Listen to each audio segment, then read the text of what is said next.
to We Love the State. This is the state's favorite podcast. I'm your host, Andy Coons. Right over here to my left is Ben DeYoung. How you doing, Ben? Doing good. I don't know. I'm sure everybody else probably feels the weight of the last couple weeks. Probably good that we can talk. I think it's just, it is a lot to take in, a lot going on, and it's definitely, it's hard to be white-pilled in moments like this. Yeah. I think that, yesterday, and I can't tell you how many people I've seen on X kind of use this, and they're on one hand, I'm like, that's kind of gross. On the other hand, I don't know. There's no better way to describe it, but yesterday, the death of Charlie Kirk, I believe, will be a turning point in American history. No pun intended. Exactly. But it's like, it's such a perfect way to really say it, you know? Yeah. I've had a lot of mixed emotions about this whole thing. I mean, first of all, I think this brings us closer and closer and closer to, if not martial law or something like that, then like civil war. I think we're the closest we've ever been since the 1800s. And it's a little scary.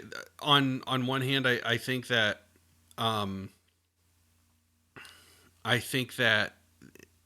this is sort of the end stage of the empire, you know. I'm a lot more angry than I thought I would be, you know. Not that I was thinking about this beforehand, FBI. But like, I am furious. I'm furious about this, about his death.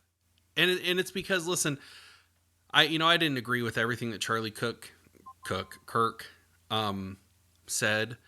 You know, I think he was definitely a fan of Israel up until, I'd say, the last couple of weeks. That's when he started to actually criticize Israel, you know. But other than that, it was like, man, he was just a guy, you know. He was just a guy who, like, you know, he took the thing that Steven Crowder started with the whole like change my mind thing, and he kept that going. And that's one thing that even back when I was a left winger, I would see those change my mind videos that Steven Crowder did, and I was like, well, this is a good thing. It's a good thing that, like, they're engaging with people they don't agree with, you know? And that way we can, you know, and this is back when I was a leftist, I was like, that way we can sort of like get our side of things out there. And I always had respect for Steven Crowder for that, and by extension, a lot of respect for Charlie Kirk for keeping that thing up, or keeping that trend going. And yeah, seeing him gunned down like that was sickening, you know? And I think in the 18 hours since it's happened, man, I think I have been radicalized, you know, like really radicalized. I don't see an off ramp. I don't see cooler heads prevailing, because, like, I'm not especially the responses. That's what's like. You see some of the TikTok videos of people celebrating, yeah, and the post there. I mean, there's a lot of posts on all the social media about how good this is, yeah, and rejoicing in it. And you know, I even saw people that I know on Facebook that, I mean, they didn't celebrate it, but they were like, well, he made some statement about, you know, people might have to get shot every once in a while in the United States, but it's worth, you know, having, you know, our guns. And it's like, dude, he just was killed, and you're going you know, talk about hitting below the belt. Yeah. It's just that's to me, I mean, to your point about like getting to a point where we're like we're we can't there's no going back. Yeah. Like a point of no return is the divisiveness of we can't even mourn someone who dies. Yeah. And I like and it's not a small fringe of America. That's a lot of people that are gleeful about this. And Mm-hmm. that I think for me this was kind of a 1-2 punch because the video of the Ukrainian girl who got stabbed on the subway, Mm-hmm. that hurt, and I'm still um I mean, I because I have girls, like Yeah. to see the last person that she saw was the face of her killer, Mm-hmm. and all the people that were sitting around her did Did nothing, nothing. There, and there, she there was one cried guy. and then bled out. Well, there was one guy who did try to help her, and he even took his shirt off, and he was like Hispanic and black mixed. He ran up and he took his shirt off and tried to stop the bleeding. So there I was at must not have least, seen that. yeah. Well, that part has not been seen in any of the videos, and so there's definitely people who are like in our camp who are trying to turn this into rage content more than it already is, or trying to True. turn it into like a see these disgusting people of color don't want to help at all. There was like some mixed race guy who ran up and tried to help her, you know.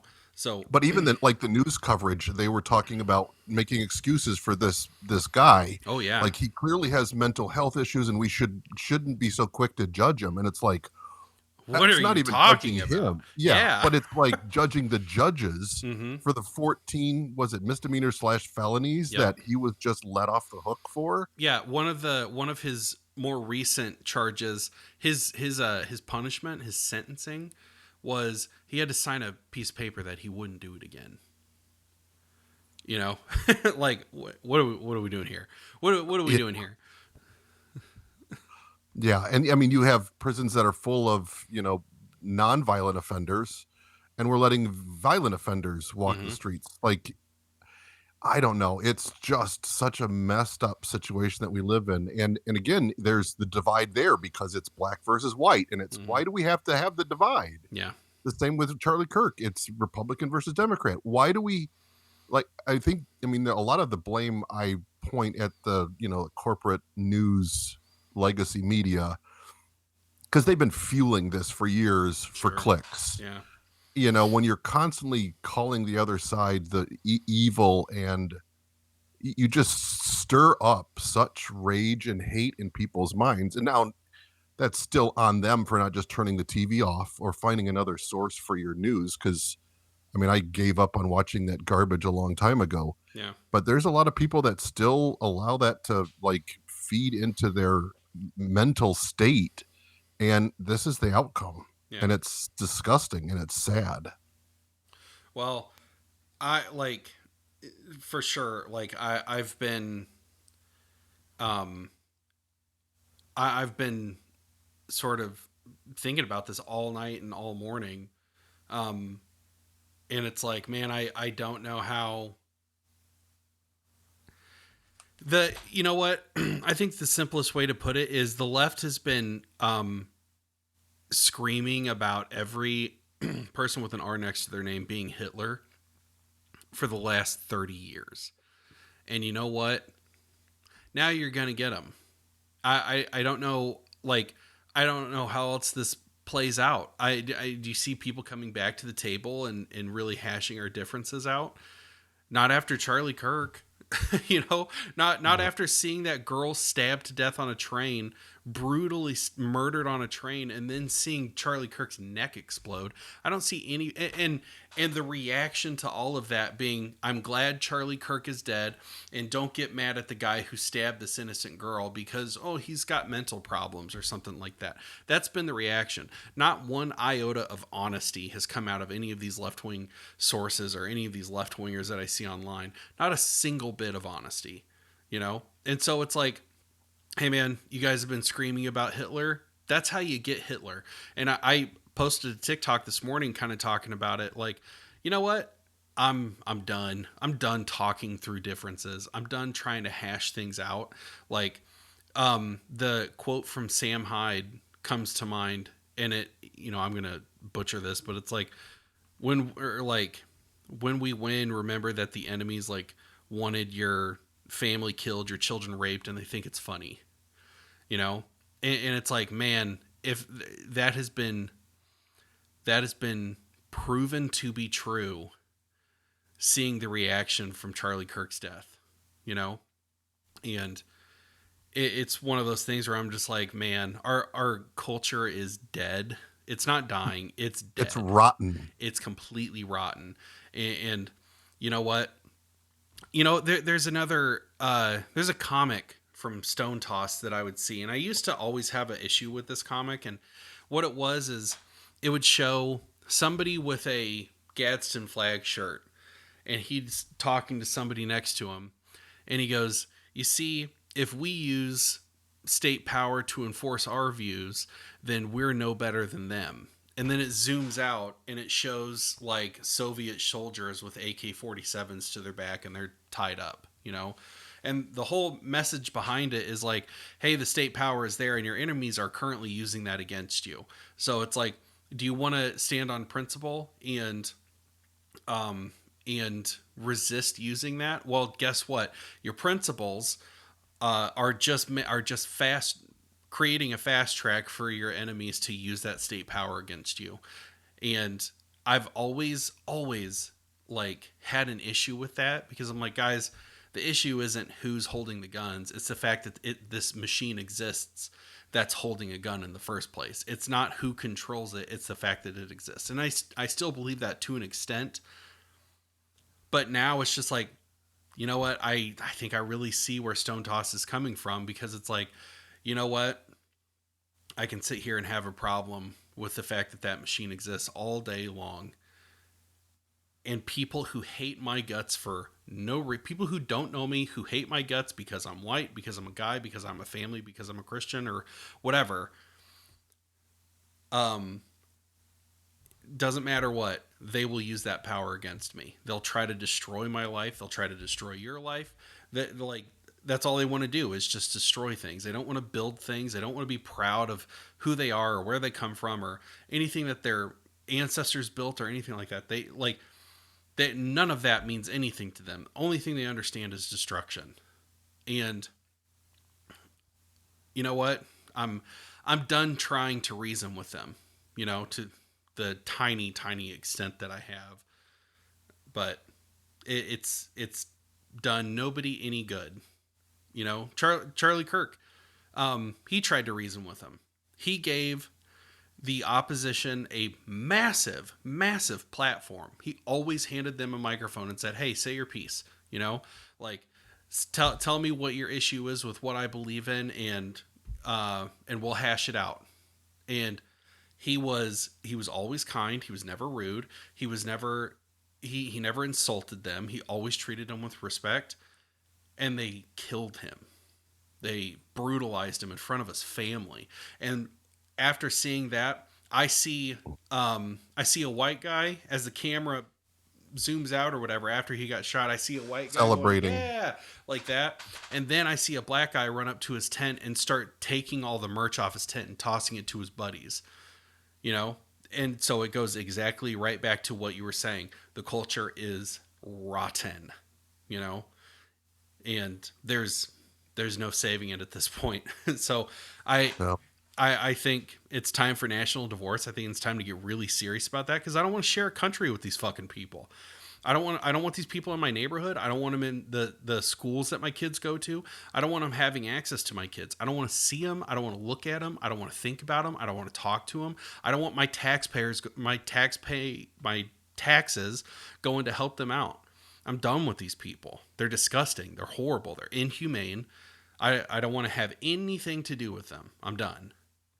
Yeah, you kind of have to wonder, because, and that takes a lot of courage. Granted, it also made Charlie Kirk famous, going to colleges and, having these kind of debates with, half-baked, 19-year-olds. Mm-hmm. I mean, not even that, probably more like, 17, 18. But like, how many of those conversations, how many lives did he change? I don't think any of them walked away was like, well, I'm going to have to give up on all of my Antifa left wing socialist ideas because Charlie, he got me. Yeah. Like, I think that just emboldens them because you're giving them a spotlight and you're giving them attention. And I think if Charlie makes them look bad, that only makes them more angry. Yeah. Like, I do appreciate the fact that, trying to have conversations is a net good in theory, but if you've reached a certain stage to the point that we're at now, you're just making it worse. Well, Is that a weird way to look at it? think of it this way, Ben. Um, you're let's say you and I have a disagreement, okay? And you come to the table and you're like, you know what? I'm going to talk to Andy. I'm going to appeal to his reason. I'm going to lay out all the information, all the data, all the evidence to show why my argument is superior. And I come to the table saying, I'm going to ruin your life. Like, I just want to see you suffer. I don't care what you say. I don't care about your evidence. I just want to see you humiliated and destroyed.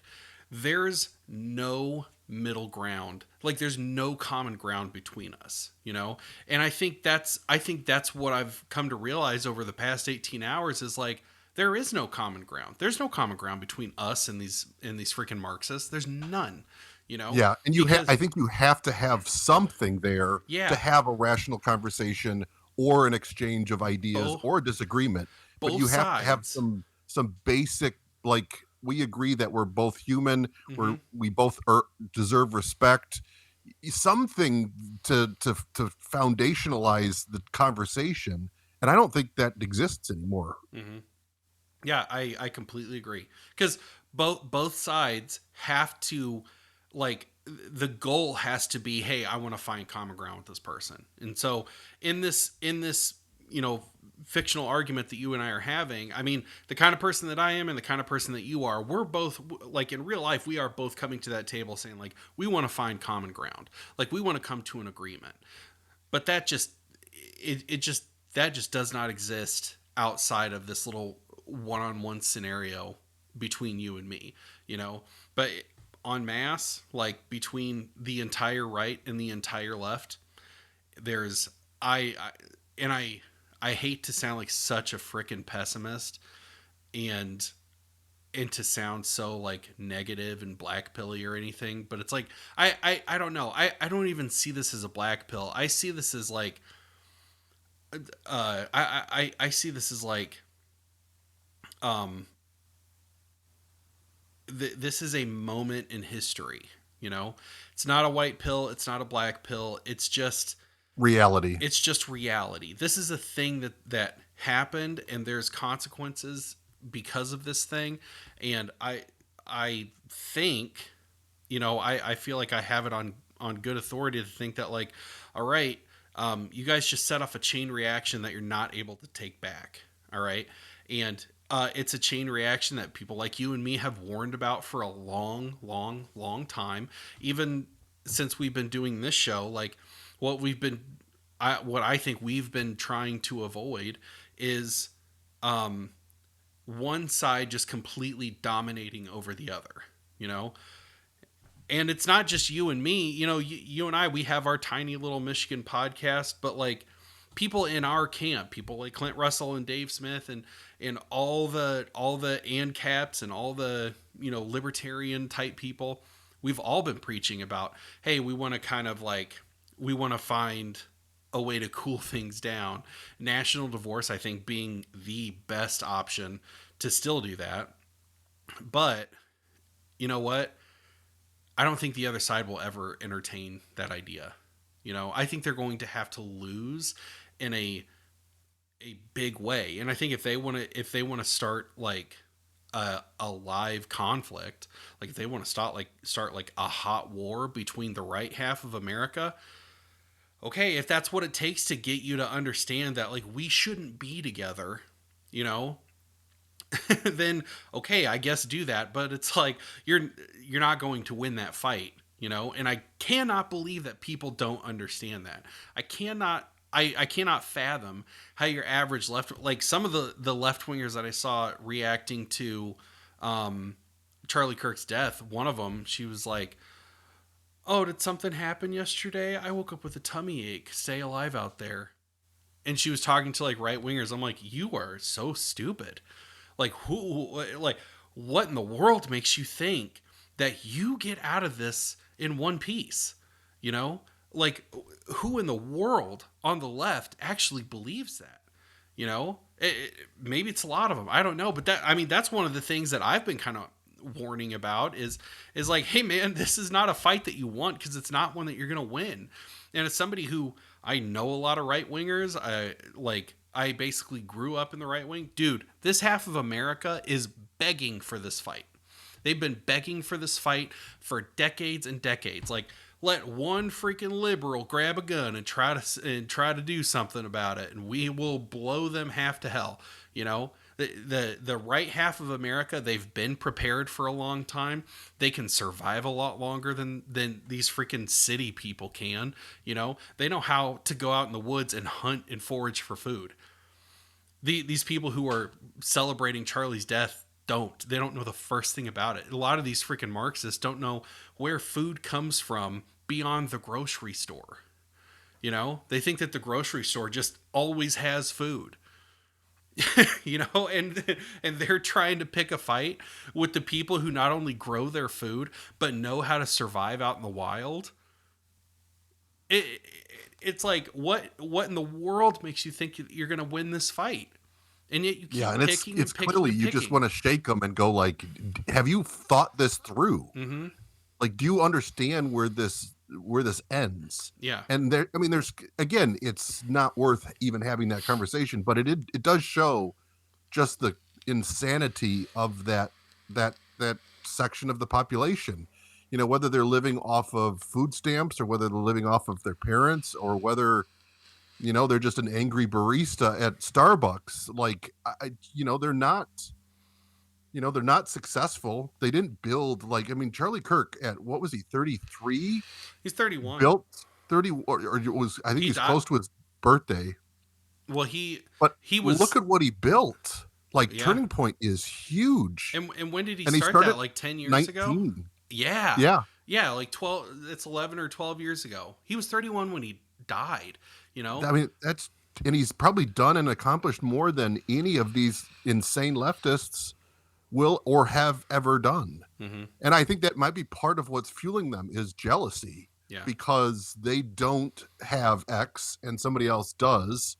And there is this just glorification of victimhood Mm-hmm. that just makes them feel superior, and it justifies anything.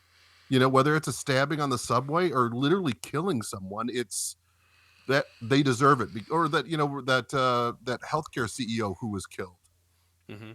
you know, and everybody was perfectly fine with that because, oh, he was a, you know, he's a healthcare executive. Yeah.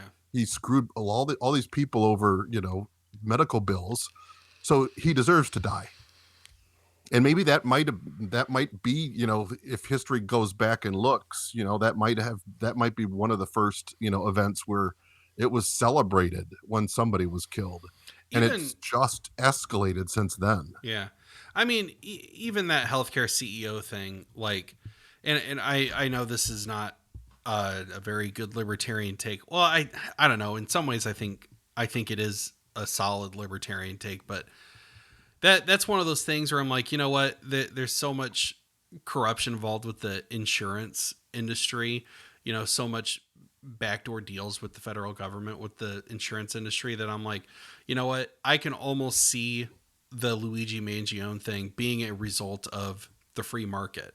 Is if you put this much strain on your consumers, if you put this high a price on consumers with this small a reward from it, um, if you keep screwing people over, well, the market's going to respond, and it might not be economically, you know. And so that's one of those things where it's like I do not in any way condone what Luigi Mangione did, um, but it's like if it wasn't Luigi, it was going to be somebody else, you know. And I feel like that was actually a market response in a weird kind of way.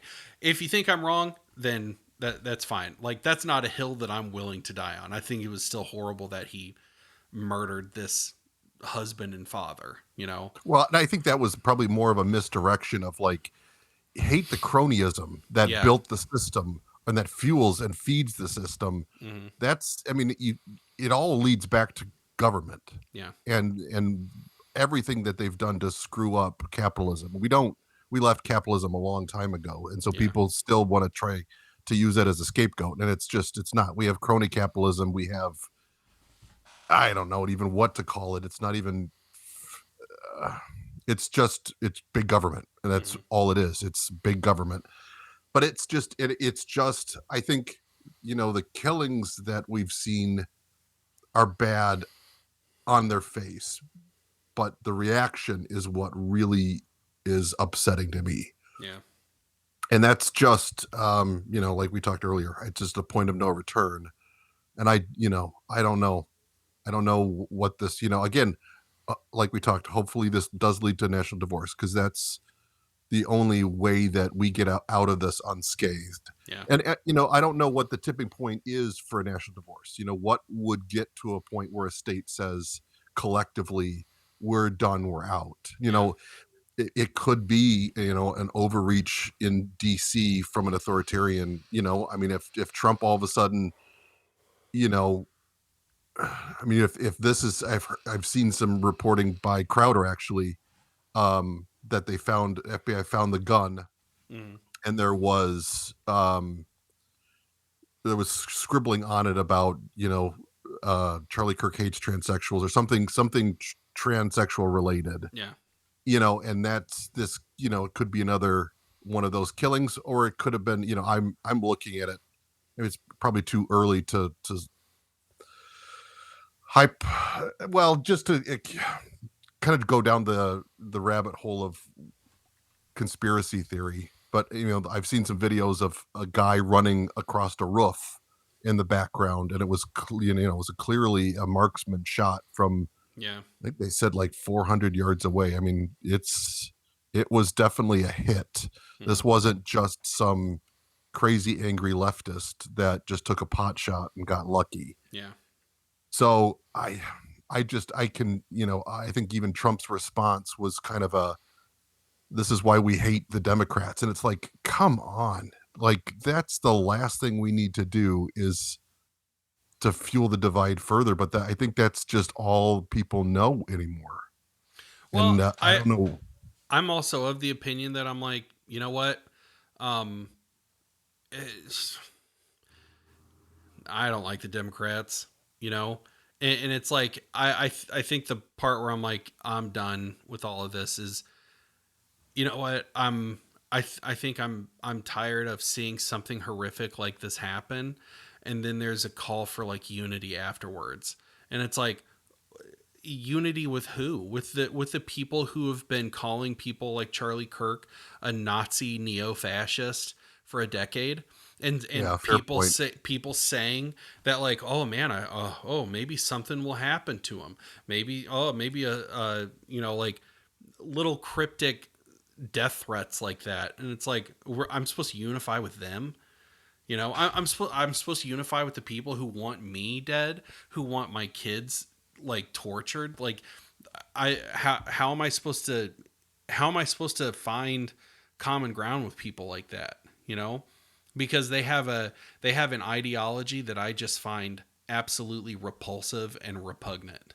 You know, Well, and and I know so that there are Democrats out there that are not nearly to the extreme that the extreme left is. I have friends that are Democrats, and they're Democrats because it's a feel good. I mean, yeah, anytime you try to actually go into the weeds and talk policy and talk repercussions, that they just shake their head and they go, I just can't talk to you about this, yeah, because they have no substance. It's all mm-hmm, just, it feels good, it sounds good, it's messaging. yeah, And I can sympathize, I guess, not sympathize.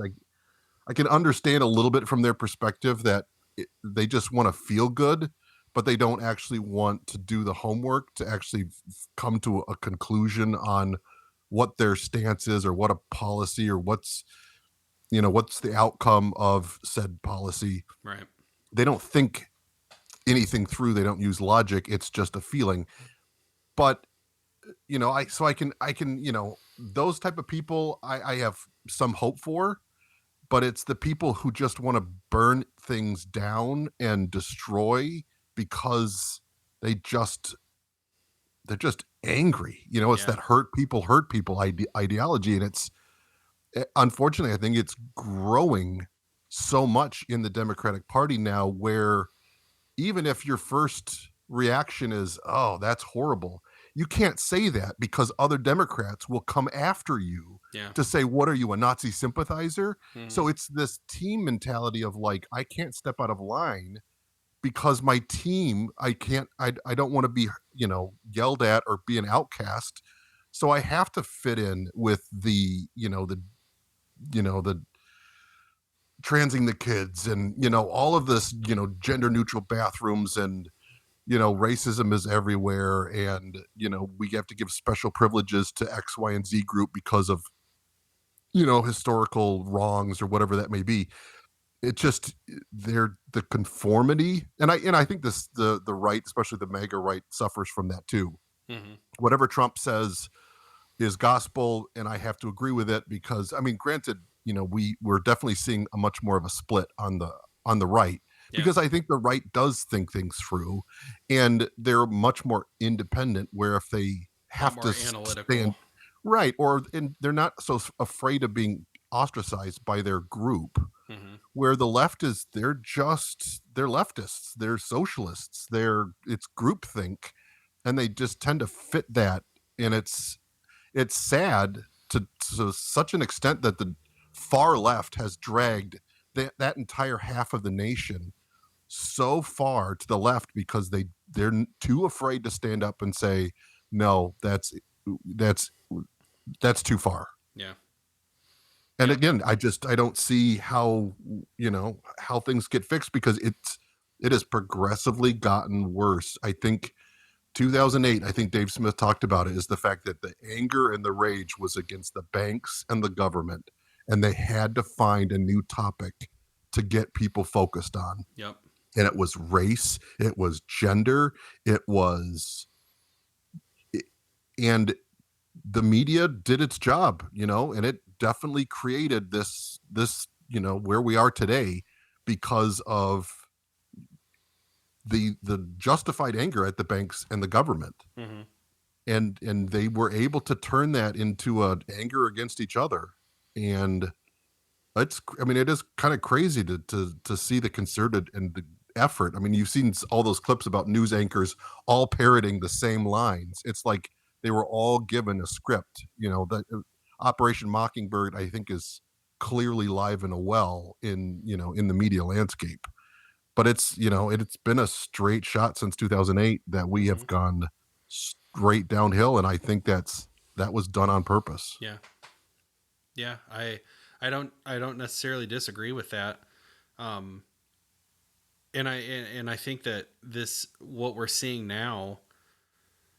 Um, there was a candlelight vigil for Charlie Kirk after last night, and there was a guy that was at the vigil who said like F Charlie Kirk or something like that, and the crowd beat the shit out of him, you know, and like the cops had to pull these people off of him, you know. That's something that we haven't really seen out of the right. Right, violence. And then all the calls for like doxing people who made fun of his death or cheered his death. Um, all the calls for like, hey, your job today is to get 50 people fired, you know? And it's one of those things where it's like, I don't like tactics like that. I don't like, um, I don't like reaching into somebody's personal life. I'd much rather see these people humiliated online. I think that's a much better response than like, hey, if you have this if you have this historically bad take on the death of Charlie Kirk, like I don't know, there's something about like losing your job that's just kind of messed up to me. But at the same time, I really have to wrestle with the idea of like these people have been asking for this. They've been complaining about being persecuted for nothing for so long. You know, the people who are like, I have to deal with racism every single day, or I have to deal with homophobia every single day, or you don't know how tough it is to be a woman, or you don't know how tough it is to be X, Y, and Z, 1, 2, and 3, to where it's like, okay, well, you have pushed the other side to adopt the same bad tactics that you guys have used as far as like canceling people. And so it's like, chickens are coming home to roost, man. You know, you tried to ruin all these people's lives. They're going to ruin your life, you know? And it's one of those things where it's like, I don't like to see that, but I completely understand it, you know? So, all the calls I've seen of like, Libs of TikTok, she started doing this, a few years ago, where she was like, oh, this person said that they want, um, kid drag shows or whatever, or that they support like child transitions, like here's where they work, call them, get them fired. And I remember years ago being like, that's messed up, you can't do that, you know, it makes you no better than them. And then they killed Charlie Kirk, and I see Libs of TikTok going out there being like, who are these people, I want to know, let's get them fired. And I'm like, yeah, all right, okay, all right, do your thing. I don't like it, but I get it, you know. Yeah, it's not a good place, and to your point, it's becoming now where it's so hard to say justified, but it's getting to that point where you Mm-hmm. just can't say, you can't use the same tactics because, I think in my perspective, a lot of these disgusting leftists that are celebrating, in a perfect world, they should get no comments, they should have no likes, Mm-hmm. and they should have no followers. Yeah. Because that, if you want to hurt them, that's how you would hurt them. Yeah. Because they're attention whores, and if they are cut off, they will end themselves. Yeah. Um, but if you give them the fuel to say, see, I told you I was persecuted. So and so came to my house and, threw red paint on my door. And, you're just feeding into their self identity as being a victim. And the more they're victimized, the more that they are going to be crying online. And so I don't know if the tactics that they use will work against them as well as it did against more of the right. Well, I mean, that's the thing though, is like like the right is going to start using the same tactics as the left, but after those tactics were used in a very, very public manner, you know. And so I guess what I'm saying is like, um the people who tried to get everybody canceled and tried to get everybody doxxed and tried to get everybody fired, those same people, as soon as that's used against them and they come crying saying, oh, look at what they're trying to do, like, we have the gift of hindsight, you know, of being like, yeah, like, that's what you get, that's what. And so like, whenever you were talking, it made me think of like, okay, if there's two advancing armies, and one army has knives and the other one has guns, and the one that has guns is just destroying the other side, you know, when that side goes, well, hey, maybe we should start using guns, you know, and it evens out the playing field. And listen, I don't like any of the mob stuff or cancel type stuff, or I definitely don't like doxing, you know.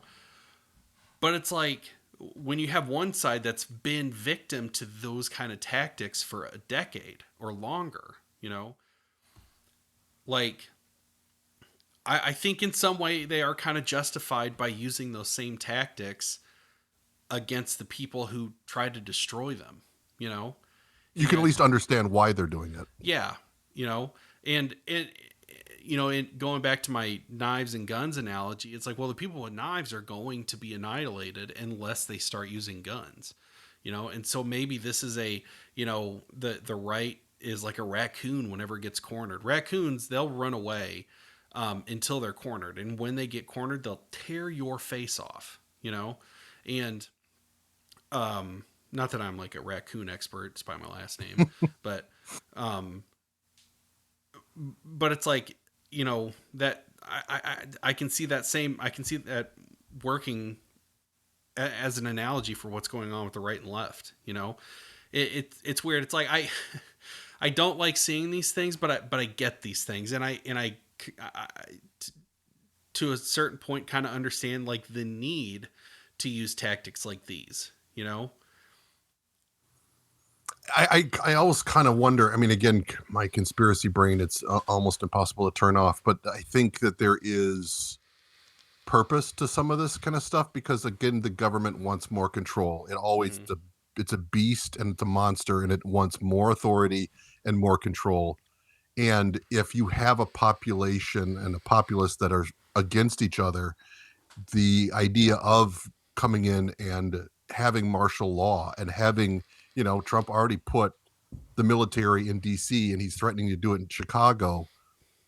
You start militarizing all of the major cities. And yeah, I guess, there's when you have, people being stabbed on the subway, I'd rather that not happen, even if it means that everything is surrounded by, people in fatigues carrying, guns and tanks rolling down the street. But is that the country we want to live in just for to have some peace or to have, the threat of violence not be there?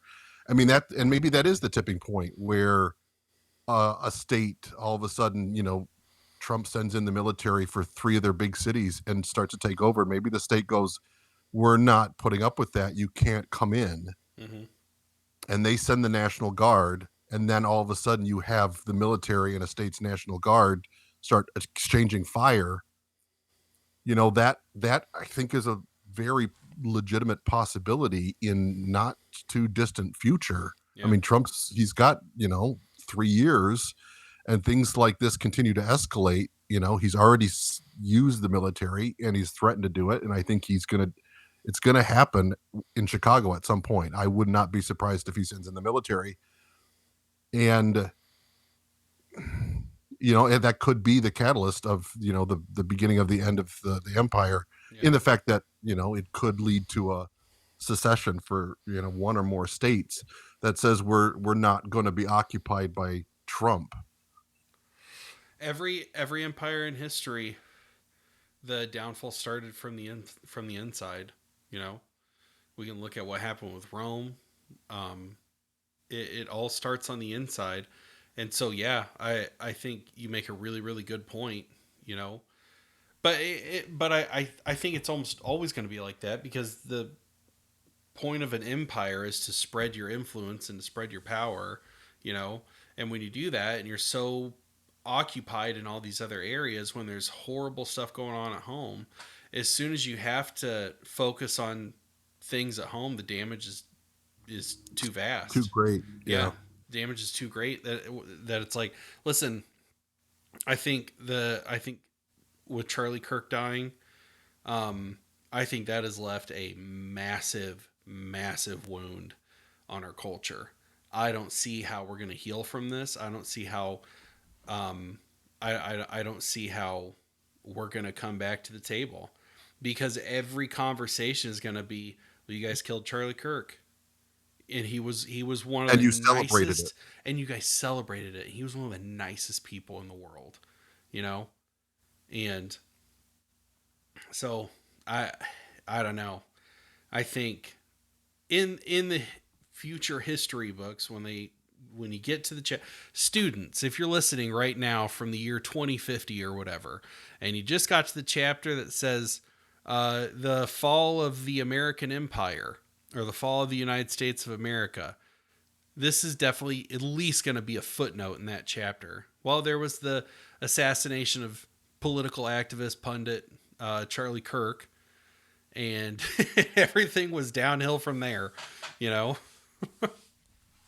Yeah, I mean, it's definitely. I think we've actually mentioned that a couple of times. We are definitely living in the history books, mm-hmm. whether it's the Ukraine war or, obviously Trump presidency is going to be, a big deal. I mean, it's happening so quickly and so fast now. Where I think when we started the podcast, it was like, "Woo, things are kind of spicy," and now all of a sudden it's like things are beyond spicy. Like the shit has hit the fan, Yeah. and we're swimming in it now. Yeah. And it's a sad state for the United States. And again, if this does lead to national divorce and the empire is ended, I think it's a net good for the world. Um, but hopefully that's the case, and we don't go into a civil war based on massive seas of power from an authoritarian in DC, Yeah. because it is either going to be civil war or national divorce. Mm-hmm.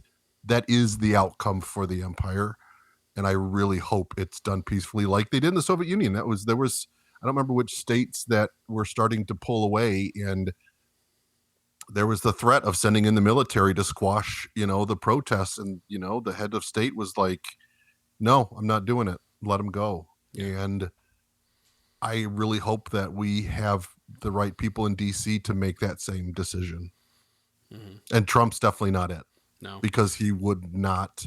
The ego is way too. I mean, that's all he is ego. Yeah. Yeah. I find the notion of Marjorie Taylor Greene running very interesting. I'm really hoping that the whole Epstein files thing has gotten people to really pay attention to Thomas Massie, because I think him running for president would be fantastic. I don't know if he would, though. I don't know if he's got that desire, that presidential type aspiration. And that's why he would be a great president. I think that's the thing, is that's like a Ron Paul. I don't think he necessarily wanted to do it either, but he felt like he had to. Mm-hmm. Tucker's Carlson's actually, he has mentioned, I mean, he's been asked a couple times too, and he said, I don't want to, but if it gets to the point where I feel like I have to, I will. Yeah. That's something that is, God would have to, come down and say, make it very clear that it was his mission. And man, I mean, he talk about a great orator, whatever that word is. Oh, Oreo eater. English. Oreo eater. Yeah. Sorry, that's my fat guy brain. I like Oreos. No, I really want Oreos. Anyhow, I guess Tucker would be even more polarizing than a Marjorie Taylor Greene or a Thomas Massie, but you really think so? Because Marjorie Taylor Greene has, she's got some doozies as far as like her whole Jewish space lasers thing, and like she's really firebrand. Any of those three, Tucker, Marjorie Taylor Greene, Thomas Massie, like I would love to see them on a presidential debate stage. But after Charlie Kirk getting shot, I think what we can expect, I don't know who's going to run in 2028. Gavin Newsom and J.D. Vance. I almost can guarantee that. Yeah. Well, I won't be voting then, but, I don't know who's going to run in 2028, but in 2035, or I guess it would be 2037, whenever. Yeah. Are you announcing your campaign right now? No, I'm announcing Nick Fuentes's. I guarantee he's going to be running. And if it hasn't calmed down before then, or if this has just gotten worse and worse, that dude's going to win. Oh, I honestly, I don't think he even has to be pushed out that far. I think if he really wanted to do it in 2028. Well, he's only like 25. Yeah, that's true. Maybe he would have to be pushed to the 2030 something. Mm-hmm. But yeah, the amount of people that support him, I think we talked about it. Even there's a lot of African Americans that are 100% behind him too. Yep. And he does cross the aisle on a lot of stuff. It's that would be an interesting one. I did respect. I think he posted something on X and said that this is what happens when the country turns away from God. Mm-hmm. And I was like, spot on. Yeah. He is an interesting character, and man, after talking to Clinton, Clinton mentioning he'd like to be in that conversation, and man, talk about a crazy podcast with Clint Russell and Nick Fuentes. Like, I hope somebody like that we can pull a little bit more on the liberty side, but you don't know with him. his age, I'm sure plays into it too. He's got a lot of maturing to do, like we talked about before. But Yeah. Yeah, and the I mean, future is who not knows where it'll great. be in 10 years from now? Because I mean, shoot, 10 years ago I was 26. I had a lot of dumb ideas when I was 26, you know. But if he's We just look at what's happened in the last 3 years. yeah, I mean, if you take all of that change and it just seems to like it being amplified year after year. Like we haven't slowed down, calmed down, relaxed. I mean, it's just since I like the last time I can think about whenever I felt like it was relaxed was 2014. Like any time before then, I felt like life was normal. You know, it was same old every day in the United States. You know, I was not aware of a lot of the things happening behind the curtain, but nobody was, you know? And so it was about 2014. It's the first time I really started hearing about trans people. And I feel like ever since then, it has just been gradually getting crazier and crazier and crazier and crazier, you know? yeah. And if And that velocity continues, like man, even it's hard to think of what things could look like in 10 years. yeah, can you imagine what it'll look like in 2035?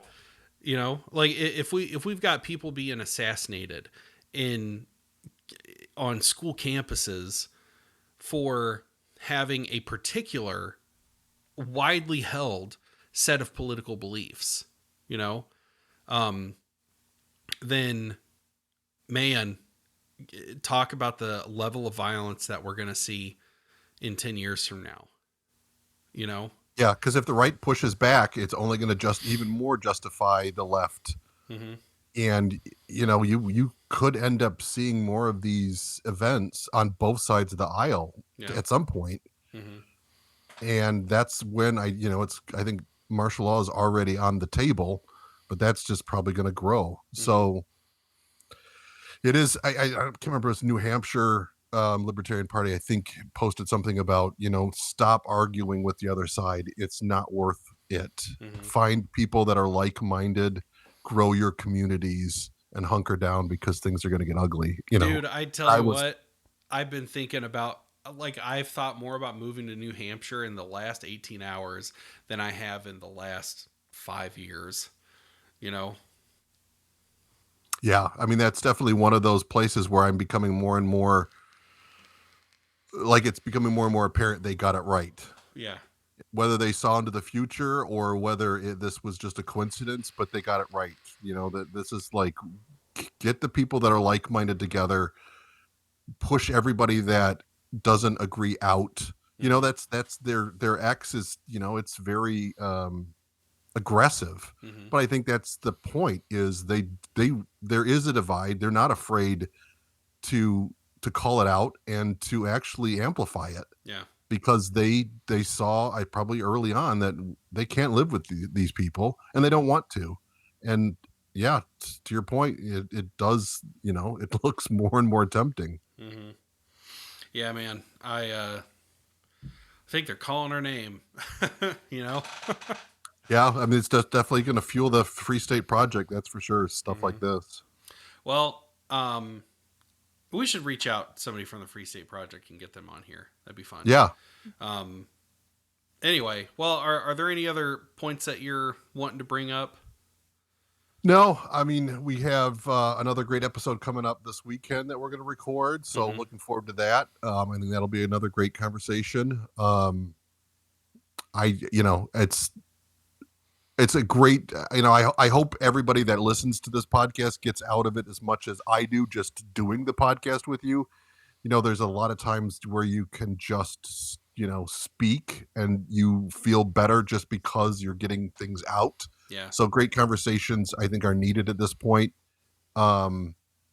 with people that you can, be civil with, obviously. Yeah. But this is, it's a great time to have these conversations, and I can't thank everybody who listens enough for your support. And tell a friend. we want to keep this podcast going at some point. It'd be nice to actually earn some monies with it, and we can, grow even further.